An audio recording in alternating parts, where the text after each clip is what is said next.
কোরবানি অবশ্যই 3 প্রকার পশু দ্বারা করতে হবে। কয় প্রকার পশু?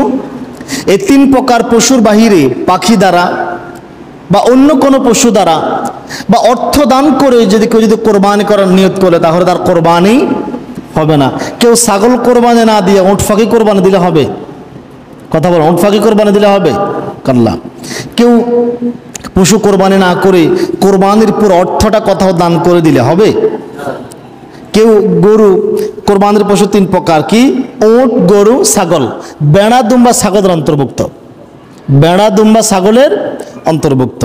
এখন কেউ গরু করলো না, ওটো করলো না, ছাগলও করলো না, চিন্তা করলো না কোরবানি যেহেতু করবোই আল্লাহ রাস্তায়, বড় সড়ো একটা পশু কোরবানি করি। বড় দেখে একটা হাতি নিয়ে আসলো আর হাতি কোরবানি করলো, হবে সেটা? হবে? কোরবানি 3 প্রকার পশু দ্বারাই করতে হবে। রক্ত প্রবাহিত করার হিসাবে উট কোরবানি করাই উত্তম, কিন্তু সুন্নাহ মোতাবেক, সুন্নার দিক থেকে হিসাব করলে ছাগল দ্বারা কোরবানি করা উত্তম। কি বললেন, গজব করে দিলেন আপনি। এতদিন পর্যন্ত গরু নিয়ে ফাঁসাফাঁসি করলাম আর আপনি ছাগলের কথা বলতেছেন। জি, ছাগল দ্বারা কোরবানি করা উত্তম। কেননা একটা ছাগল আপনি একটা পরিবারের পক্ষ থেকে দিবেন, এখানে কারো কোনো নিয়তের কোনো প্রশ্ন আসে না। এক গরুতে আপনারা 5 জন 6 জন শরীকে দিলেন, দিতে পারেন, ইসলাম এটাকে হারাম করে নাই, জায়েজ করেছে। কিন্তু এই যে আল্লাহ বলেছেন একটা প্রাণ কোরবানি দেওয়ার জন্য, কি কোরবানি দেওয়ার জন্য?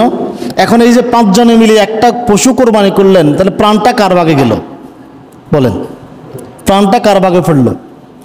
আর যদি কোনো শরীকদারের অর্থে হারাম থাকে, তার নিয়ত যদি গড়বড় থাকে, অবস্থাটা কি হতে পারে? আর আপনি একটা পরিবারের পক্ষ থেকে একটা ছাগল দিয়ে কোরবানি করলেন, আপনার পুরো পরিবার, আপনার একটাই নিয়ত, আমি আল্লাহর সন্তুষ্টির জন্য দিলাম। সুন্নাহ হিসাব করলে ছাগল দ্বারাই উত্তম, আর রক্ত প্রবাহিত করার হিসাবে উট দ্বারা উত্তম। কেননা নবী সাল্লাল্লাহু আলাইহি সাল্লাম মদিনাতে উট গরু পাওয়ার পরেও 2টা খাসি দ্বারা কোরবানি করতেন। কি কোরবানি করতেন? 2টা খাসি দ্বারা কোরবানি করতেন। তাছাড়া ইসমাইল আলাইহিস সালামের পরিবর্তে জান্নাত থেকে যে দুম্বা এসেছিল, যেটা এসেছিল সেটা ছিল দুম্বা। আবার অনেকে আমরা খাসিকে খুঁত মনে করে। খাসিকে কি মনে করে? খাসি খুঁত নয়। কাশি করলে পশুর শরীরের দুর্গন্ধ দূর হয়। আর খাসি যদি খুঁতে হইতো তাহলে মুহাম্মদ সাল্লাল্লাহু আলাইহি সাল্লাম খাসি দ্বারা কোরবানি করতেন না। আপনি বলেন তো, ফাটা দেখছেন? ফাটা একটা যদি রাস্তা দিয়ে হাঁটাইলে যায়, পুরো মসজিদ গন্ধে আমোদ হয়ে যাব, আসবে না? আর ফাটার গোস্তের যে একটা দুর্গন্ধ, গায়ের গন্ধ তো সহ্য করা যায় না, গোস্তের গন্ধ কেমন সহ্য করবেন? খাসি করলে গোস্তের স্বাদ বাড়ে এবং কি তা থেকে দুর্গন্ধ দূর হয়ে যায়। খাসি খুঁত নয়, খুঁত হলে আল্লাহ নবী সাল্লাল্লাহু আলাইহি সাল্লাম করতেন না। এখন এই পশুগুলোর একটা বয়সের সীমারেখা আছে। 5 বছর বয়সী উট, 2 বছর বয়সী গরু এবং 1 বছর বয়সী ছাগল দ্বারা কোরবানি করা সুন্নাতি নিয়ম। যদি 1 বছর বয়সী ছাগল না পাওয়া যায় তাহলে 1 বছর গণাগণ হয়েছে, 10-12 মাস হয়েছে এমন ছাগল দ্বারাও করা যায়, যদি দেখতে 1 বছরের মতো লাগে। কিন্তু মুসিন্নাহ দ্বারা কোরবানি করা সুন্নাত। মুসিন্নাহ কাকে বলা হয়? মুসিন্নাহ হচ্ছে যেই পশুর দুধের দাঁত পড়ে নতুন দাঁত উঠেছে। আপনারা এটাকে কি বলেন? এটা কি তাফসি বলেন নাকি দাঁতুরে কি বলেন আপনারা? মুরব্বীরা কি বলে? হ্যাঁ, তাফসি নাকি? মানে দুধের দাঁত 2-1টা ভেঙে নতুন দাঁত উঠছে, এটাকে কি বলে? দাঁতছি। আচ্ছা, এটা হচ্ছে মুসিন্নাহ। আল্লাহ নবী এটাকে মুসিন্নাহ বলেছেন। জাবের রাদিয়াল্লাহু তাআলা আনহু বলেন, আল্লাহ নবী সাল্লাল্লাহু আলাইহি ওয়াসাল্লাম বলেছেন, লা তাযবাহু ইল্লা মুসিন্নাতান, তোমরা মুসিন্নাহ পশু দ্বারা জবাই করো না, কোরবানি করো না, ইল্লা আইয়াসরা আলাইকুম, যদি কষ্টকর হয়, যদি মুসিন্নাহ পশু না পাওয়া যায়, ফাতাযবাহু জুযাতাম মিনাদ-দানি, তাহলে মুসিন্নার নিচে, অর্থাৎ ছাগলের ক্ষেত্রে বলেছেন 1 বছর গণাগণ হয়েছে, 10 মাস হয়েছে, 11 মাস হয়েছে, 1 বছর পুরো আর কি। গরু ছাগলের জন্মদিন কেউ লিখে রাখে নাকি? এটা আনুমানিক হিসাব করে 1 বছর 1.5 বছর হয়েছে, এটাই তো। যদি এমনটা বোঝা যায় তাহলে এমন পশু দ্বারা কোরবানি করবে। আর মুসিন্নাহ কখন হয়? মুসিন্নাহ হয় উট যখন 6 বছর বয়সে পদার্পণ করে, গরু 3 বছর বয়সে, গরু ছাগল উভয় যখন 3 বছর বয়সে পদার্পণ করে তখন দুধের দাঁত ভেঙে নতুন দাঁত ওঠে, ঠিক না? যারা গরু পালন তারা আমার চাইতে আরো ভালো বোঝেন। 3 বছর যখন গরু ছাগলের বয়স যখন 3 বছর হয় তখন পুরাতন দাঁত পড়ে নতুন দাঁত ওঠে, এটাকে বলা হয় মুসিন্নাহ। কেমন পশু দ্বারা কোরবানি উত্তম? কোরবানির পশু অবশ্যই সুন্দর হৃষ্টপুষ্ট হতে হবে।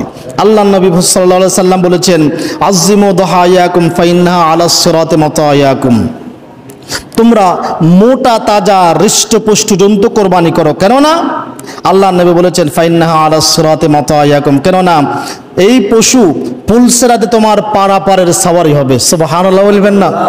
এই কোরবানির পশু যদি দুর্বল হয় তো পুলসেরাত পার হইতে সময় লাগবে, আর হৃষ্টপুষ্ট তাজা হইলে তাড়াতাড়ি পার হওয়া যাবে। আল্লাহু আকবার। সাধ্যের মধ্যে সুন্দর সুঠাম পশু কেনার চেষ্টা করবেন। আল্লাহ নবী সাল্লাল্লাহু আলাইহি সাল্লাম কোরবানির পশুর যে বর্ণনা আল্লাহ নবীর হাদিস থেকে পাওয়া যায়, আল্লাহ নবী সাল্লাল্লাহু আলাইহি সাল্লাম শিং বিশিষ্ট, শিং আছে, চেষ্টা করবেন বাজারে গিয়ে শিং আছে এমন পশু ক্রয় করার জন্য। শিং বিশিষ্ট, হৃষ্টপুষ্ট এবং মুখমণ্ডল কালো, চোখ কালো, ফা কালো। আবার বলি, শিং বিশিষ্ট, মুখমণ্ডল কালো, মুখের অংশ কালো, ফাগুলি কালো, চোখ কালো, এমন পশু কোরবানি করতেন। চেষ্টা করবেন এমন পশু, মানে চিত্রা কালারের পশু যেটা আর কি, ওইটা দ্বারা কোরবানি করার চেষ্টা করতেন। আমরা এমনটা চেষ্টা করবো, কেননা আল্লাহ নবী সাল্লাল্লাহু আলাইহি ওয়াসাল্লাম বলেছেন, ইসমাইল আলাইহিস সালামের পরিবর্তে যেই দুম্বা জান্নাত থেকে এসেছিল তার রংটা এমন ছিল, তার রংটাও এমন ছিল। প্রতি পরিবারের জন্য একটি পশু কোরবানি করাই যথেষ্ট, প্রত্যেকের জন্য আলাদা আলাদা কোরবানি করতে হবে না। আমরা যেমনটা যাবো, হুজুর আমার নামে, আমার ভাই মাজ্জাগা অমুক, আমার ভাই ছোট্টগত অমুকের নামে, আরে নাম তো হবে কার? আল্লাহর। আপনি কি বলবেন? আপনার নিয়তের কারণে আপনি নিজেও বরবাদ, পরিবারটাও বরবাদ। বলবেন যে হুজুর আপনি যদি জবাই করতে পারেন আলহামদুলিল্লাহ আপনি করেন, যদি করতে না পারেন তাহলে বলবেন যে হুজুর আমি অমুক, আমার এবং আমার পরিবারের পক্ষ থেকে। তাহলে আপনার পরিবারের পক্ষ থেকে বললে আপনার স্ত্রী, আপনার পিতামাতা, ছোট ছোট যে মাসুম বাচ্চাগুলি আছে সবাই নেকির ভাগীদার হয়ে যাবে। নিয়ত করতে আমরা ওই আমল করি কিন্তু বুঝি না, স্বার্থপর, নিজে নিজে নেকি সব নিতে চাই, সবাইকে ভাগ দেন না, এভাবে করবেন। এখন কোরবানির জন্য কিছু পশু আছে নিষিদ্ধ, সংক্ষেপে বলে দিচ্ছি। বারা ইবনে আযিব রাদিয়াল্লাহু তাআলা আনহু বলেন, আল্লাহ নবী সাল্লাল্লাহু আলাইহি সাল্লাম 4 প্রকার পশু দ্বারা কোরবানি করতে নিষেধ করেছেন। 1, অন্ধ, যার অন্ধত্ব সুস্পষ্ট বোঝা যায়। 2, রুগ্ন, যার রোগ সুস্পষ্ট। 3, পঙ্গু, যার পঙ্গুত্ব স্পষ্ট। এরপরে কৃষকায় দুর্বল, একে অত্যন্ত দুর্বল, এমন 4 প্রকার পশু দ্বারা ওলামায়ে কেরাম তার বিস্তারিত ব্যাখ্যায় বলেছেন কোন কোন পশু দ্বারা কোরবানি হবে না, নিষিদ্ধ। উভয় শিং অথবা একটা শিংয়ের অর্ধেক ভাঙা, উভয় শিং ভাঙা অথবা একটা শিংয়ের অর্ধেক ভাঙা বা কাটা, এমন পশু দ্বারা কোরবানি হবে না। এরপরে অন্ধ বা কানা পশু, যার অন্ধত্ব সুস্পষ্ট বা কানা সুস্পষ্ট, এমন পশু দ্বারা। যেই পশু খুঁড়িয়ে খুঁড়িয়ে চলে, হাঁটার সময় খুঁড়িয়ে খুঁড়িয়ে হাঁটে, এমন পশু দ্বারা। কোনো পশুর কানের অর্ধেক যদি কাটা থাকে, এমন পশু দ্বারা। এরপরে কোনো পশুর লেজের অধিকাংশই যদি কাটা থাকে, এমন পশু দ্বারা। অথবা এমন কোনো খুঁত আছে যেই খুঁতের কারণে পশুর মূল্য কমে যায়। যেমন একটা পশু যেই পরিমাণ শরীরে গোস্ত আছে, এটা মনে করেন 1.5 লক্ষ টাকা যাইতো, কিন্তু এমন একটা খুঁত আছে চামড়ার উপরে বা শরীরে, যেই খুঁতের কারণে এটার মূল্য 1 লক্ষ টাকায় বা 20,000 টাকা নেমে গেছে, এমন পশু দ্বারা। কিন্তু পশু ক্রয় করার পর যদি নতুন করে কোনো খুঁত দেখা দেয়, এই পশু দ্বারা কোরবানি করা যাবে, অসুবিধা হবে না। অথবা পুরাতন খুঁত আপনি আগে দেখেন নাই, পুরাতন একটা খুঁত ছিল, মানে আপনি ক্রয় করার সময় দেখেন নাই, পরে দেখেছেন, এটা নিয়ে সমস্যা হবে না, ইনশাল্লাহ কোরবানি আদায় হয়ে যাবে। এরপরে কোরবানি পশু ক্রয় করার সময় লাভ লোকসান হিসাব করবেন না। কি হিসাব করবেন না? গুস্ত হিসাব করবেন না। কোরবানি কার জন্য করতেছেন? গুস্ত খাইলে, আমি আবার বলি, গুস্ত খাইলে 30,000 টাকা দিয়ে বাজার থেকে এখন গুস্ত 30,000 টাকার কিনে নেন, খাওয়া শুরু করে দেন। আর গুস্ত খাবার উদ্দেশ্যে কেউ পশু ক্রয় করবেন না। কার সন্তুষ্টির জন্য? আল্লাহ সন্তুষ্টির জন্য। লাভ লস হিসাব করবেন না। আমাদের একটা স্বভাব, বাজার থেকে গরু আনার সময় কত হয়েছে, হাসিলছেও 1,20,000 বলে না এইভাবে? খবরদার এমনটা বলবেন না। কেউ জিজ্ঞাসা করলে কি উত্তর দিবেন? আলহামদুলিল্লাহ, আমি আল্লাহর সন্তুষ্টির জন্য কোরবানি করব, দাম হিসাব করি নাই, মূল্য হিসাব করি নাই। মূল্য কি হবে সেটা আমার বিষয় না, আমি আল্লাহর সন্তুষ্টির জন্য ক্রয় করতেছি, আমার সামর্থ্য আছে, যা আছে তাই তো। মূল্য বলবেন না। আর আমরা তো এমন স্বভাব, অহংকার করার জন্য, বহাই করার জন্য প্রকাশ করি, হাসিল শহর 2,20,000 বলে না এমন কথা? দেখেন আল্লাহ নবীর হাদিস থেকে, সাহাবীদের যুগেই এমনটা ছিল। তিরমিজির 1505 নম্বর হাদিস, আতা ইবনে ইয়াসার রাদিয়াল্লাহু তাআলা, আতা ইবনে ইয়াসার রাহিমাহুল্লাহ বলেন, আমি একবার আবু আইয়ুব আল আনসারী রাদিয়াল্লাহু তাআলা আনহুকে জিজ্ঞাসা করলাম, রাসূল সাল্লাল্লাহু আলাইহি সাল্লামের জামানায় কোরবানির বিধান কেমন ছিল? তিনি বলেন, কোনো লোক তার পরিবারের পক্ষ থেকে, তার এবং তার পরিবারের পক্ষ থেকে একটি ছাগল দ্বারাই কোরবানি করত। কি দ্বারা কোরবানি করত? একটি ছাগল দ্বারাই কোরবানি করত এবং নিজেরা খেত, অন্যদের খাওয়াতো।